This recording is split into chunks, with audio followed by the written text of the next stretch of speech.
This video was made possible by Skillshare. Start learning for free for 2 months by being one of the first 1,000 to sign up at skl.sh/RealLifeLore30.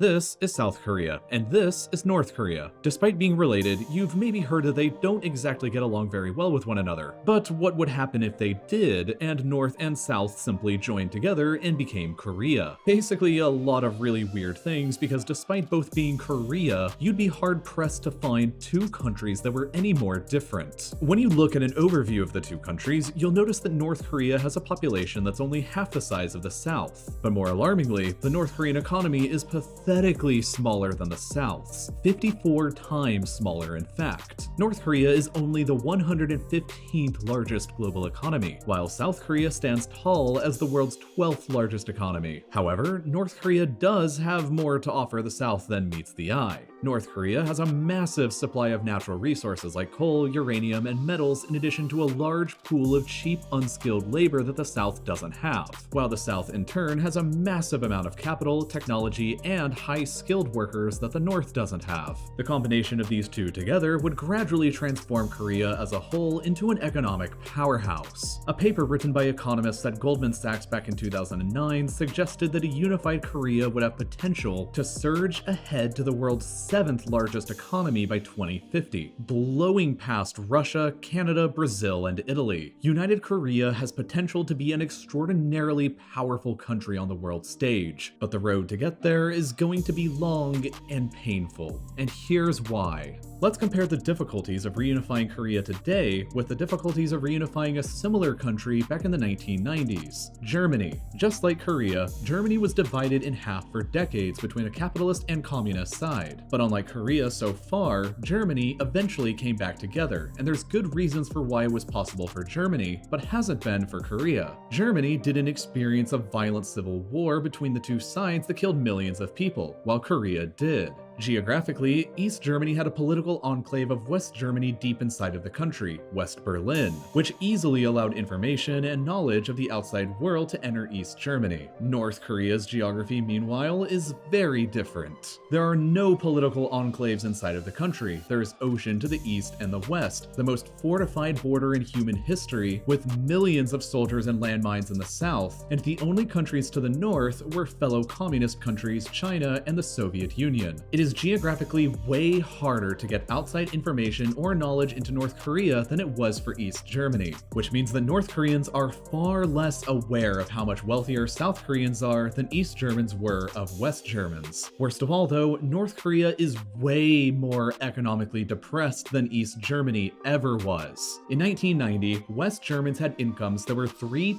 times higher on average than East Germans, but today, South Koreans have incomes that are 22 times higher on average than North Koreans. In the event of a sudden reunification like what happened in Germany, a flood of low-skilled and uneducated North Koreans are going to come down into the South, and the South is going to have to foot the bill to raise living standards and development back in the North. This could cost the South Korean taxpayers up to $1 trillion to accomplish over a period of 10 years, which would almost certainly stagnate and harm the economy in the short run. So, kinda because of that, a lot of people in South Korea don't even want reunification anymore. Polls have consistently shown that only around 56% of South Koreans actually want reunification these days, while an overwhelming 72% of young South Koreans under 30 don't want it at all. And that doesn't even factor in what North Koreans might think. There's currently around 30,000 North Korean defectors who have escaped and are living in South Korea, and integrating into the radically different culture there has been difficult for all of them. North Korea is effectively an absolute Stalinist monarchy ruled by the Kim dynasty, where citizens' needs and jobs are mandated by the government, while South Korea is a liberal democratic capitalist state with cutthroat competition for employment. North Korean men have to serve 10 years in the military, and they aren't used to competing for jobs or employment, so defectors naturally always struggle to adapt in the very different environment of the South, and they will struggle under a reunification as well.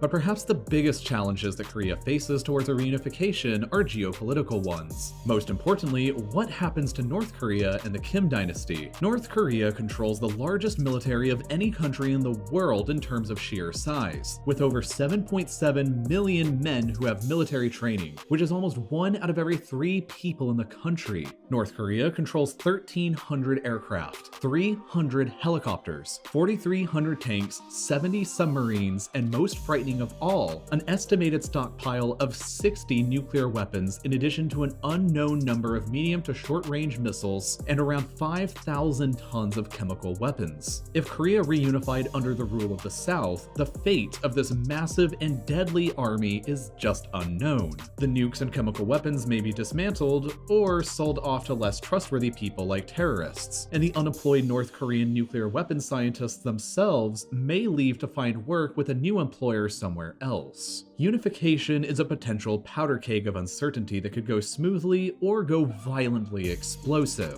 So the plan for reunification in the South currently is a gradual one, whereby North Korea slowly becomes incorporated into the South and begins as a sort of one country, two system style of government, not too unsimilar to the relationship between China and Hong Kong. This way, the North keeps a high amount of autonomy, could even keep Kim around for a while, and gradually over a few decades get absorbed into the government of the South. But things could obviously go pretty differently. North Korea could theoretically collapse seemingly overnight, the same way that East Germany did, which could lead to a whole list of possible crazy scenarios. Fast Korean reunification would dramatically upset the balance of power in Asia, just like the reunification of Germany did in Europe. And as far as China would be concerned, it'd be a disaster. The flood of unskilled and uneducated North Korean migrants may move south, or they may move north into Manchuria, which would be a massively destabilizing event for China, especially when you consider that a unified Korea could further inflame ethnic nationalism among the millions of Koreans that already live in China across the border. And as the other emerging global superpower, China worries that it is being actively contained by the other global superpower, the United States. South Korea, Japan, Taiwan, and the Philippines are all considered major allies of the US, which, interestingly, all seem to be located close to China and could be used to block Chinese expansion. China obviously resents this, and they use North Korea as essentially a buffer state in East Asia between themselves and the US allies of the region. If North Korea suddenly collapsed, though, it might mean South Korean soldiers, or worse yet, American soldiers moving in and setting up bases on China's very border, which the Chinese Communist Party could never accept. If it looked like North Korea would quickly join a united Korea that would maintain a close alliance with the US, China would almost certainly intervene to prevent it, just like they did the last time this almost happened in the Korean War. China might just outright invade North Korea on their own and take the country over themselves to prevent it from falling into the hands of the US-led alliance. In order to have any hope at being successful, a united Korea would have to walk a fine line between China and the United States, and probably strive their best towards neutrality. Going too far towards America would infuriate China with the prospect of another country falling out of their orbit into the American sphere. But going too far towards China would cause uneasiness in both America and Japan.